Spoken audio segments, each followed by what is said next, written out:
Alright, tonight we're watching Outside the Wire, the new Netflix original movie. I don't have high hopes for this because I swear Netflix has never put out a good original movie. Is this movie trying to make a connection between eating gummy bears and making bad decisions? If so, I'm fucked. How is he not court-martialed for this? I've seen A Few Good Men. This is worse than the Code Red. Why is Anthony Mackie so wooden as an actor? This guy ain't a super soldier. His real name's Clarence. And Clarence lives at home with both parents. And Clarence's parents have a real good marriage.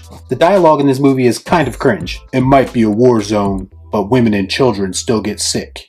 Yeah, no shit. I feel like Anthony Mackie just took this role because Marvel wouldn't let him be the new Captain America. This just feels like a shittier sci-fi version of Training Day at this point. Except both guys are black. Did he just say Peckerwood? That's racist. So robots are being programmed to act on impulse and emotion? That sounds like a horrible idea. Do you want Skynet? Because that's how you get Skynet. So they're teaching him about being in the shit by putting him in the shit. That's like every movie ever. And also, Training Day. So Clarence has basically been playing him this whole time and he has ulterior motives? Training Day. I've been planning it all week, son! He left him for dead in a hostile territory and now he has to walk his way back? Training Day. He has to convince his captors to let him go? Training Day. Hey, it's the dickhead from Game of Thrones. What the fuck is a drone pilot who just saw combat for the first time today gonna do against a super soldier? How in the hell did he get those shots off? Damn, Clarence got hit like the Russians hit Denzel. Training Day. So he had another motive to expose the android super soldier program that created him? If you want to know how dangerous androids can be, just watch movies. There's no way he made it out of that blast radius in time. So Netflix basically just remade Training Day and sprinkled some Terminator in there. At the very least, they could have hired Denzel so we didn't have to watch Anthony Mackie try to act. Netflix, for making this movie, I'm putting cases out on all you bitches. Before I get started today, I'd like to kindly ask that you hit the like button and please subscribe to the channel for more content just like this. So Outside the Wire is the new Netflix original movie starring Damson Idris and Anthony Mackie. It's essentially about this drone pilot who makes a costly mistake, but instead of being punished, he's sent to an active war zone on the ground. Fuck you!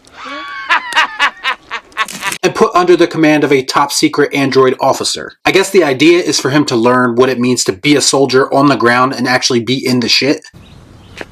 That makes sense. One positive I will say is I appreciate it any time a movie tries to establish its own unique world. Like they give you insight into the fictional conflict that's going on, and they show you what it's doing to the world that this story is taking place in. And it's set in the near future, so you have men and robots fighting side by side, as well as against each other. It's those little details that often make a movie memorable or not. Unfortunately, there aren't enough of those details to make it feel like this movie hasn't been seen before. You have two powerful sides fighting, you have a resistance caught in between them. You have a crazy military extremist trying to get nuclear launch codes. All of this is very familiar stuff. Even the robots themselves, they are basic run-of-the-mill robot. There's nothing special or memorable about them. I suppose that could have been done on purpose to make them feel like grunts, but I tend to think it's more of a lack of creativity. Damson Idris is the lead in this movie, and I feel like he does the best he can with what he's given. Anthony Mackie, on the other hand, as I mentioned in my reaction, has a very wooden performance. What's the matter, dog? You embarrassed?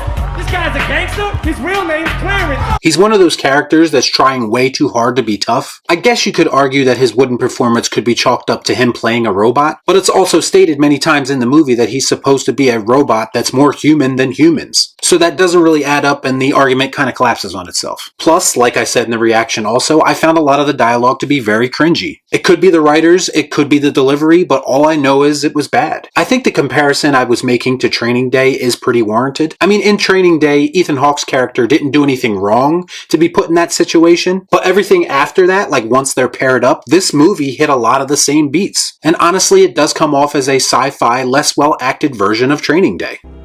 You think you can do this to me? You motherfuckers will be playing basketball in Pelican Bay when I get finished with you. So sequels and direct remakes aren't enough anymore. Now we're just taking an entire story and its structure and putting it into a different genre. And we're just supposed to accept that as something new. It's just lazy to me. Fuck me, right? There was a couple okay action sequences, but nothing really mind-blowing. I thought the movie had a good message, but it also has a very cliche message. Message! The government is bad. Okay, we see that every day in movies and real life. We also have people making decisions without taking into account how those decisions affect other people. We've seen that before as well. And that turns into this fish out of water scenario where that person has to learn how to see things from a different perspective. Again, we've seen that also. We aren't exactly rewriting film school books here. Overall, I'd have to say Outside the Wire is another generic, forgettable release by Netflix. So for that reason, I'm going to give it the Angry Rocky. The dreaded stinks! So have you seen Outside the Wire? Let me know what you thought about it in the comments down below. As always, please like, comment, share, subscribe to the channel, hit that bell for notifications, and I'll see you next time right here on Real Shift. Thanks for watching. Peace out. Y'all be cool. Right on.